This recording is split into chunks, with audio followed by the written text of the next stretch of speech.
મારું નામ સ્વાજા છે. હું વિસાથી આવું છું.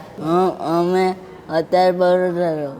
આ મારો બાબુ છે, એને છે ને અધૂરી મહિને એને મારી ડિલિવરી થઈ હતી, એના કારણે એને બધી તકલીફો થઈ છે.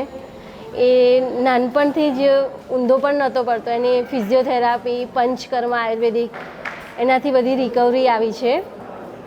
અને અત્યારે હાલમાં એને ગોકુળમાંથી જે કેલિપર્સ કરાવ્યા છે ને એનાથી એ સારો એવો સ્ટેબલ ઊભો પણ રહી શકે છે અને ચાલવામાં બી તકલીફ નથી પડતી. તો પહેલાં તો એ છે ને ઢીચણમાંથી બેન્ડ થઈને ચાલતો હતો, જ્યારે અત્યારે ઘણું એવું સારું ચાલે છે. ગામમાંથી જ મને ખબર પડી કે અહીંયા આવી રીતના કેમ્પ છે અને કેમ્પનું વિતરણ થાય છે ગોકુળધામમાં. તો ખૂબ ખૂબ આભાર ગોકુલ પરિવારનો અને અહીંયાના દાતાઓનો કે આવા જે જરૂરિયાતમંદોવાળા જે છે એમને પ્રોત્સાહન પૂરું પડે છે ને એમને આ કેલિપર્સ છે, હાથ પગ કૃત્રિમથી એ લોકોને ઘણી બધી રાહત મળે છે. એ બદલ ખૂબ ખૂબ આભાર.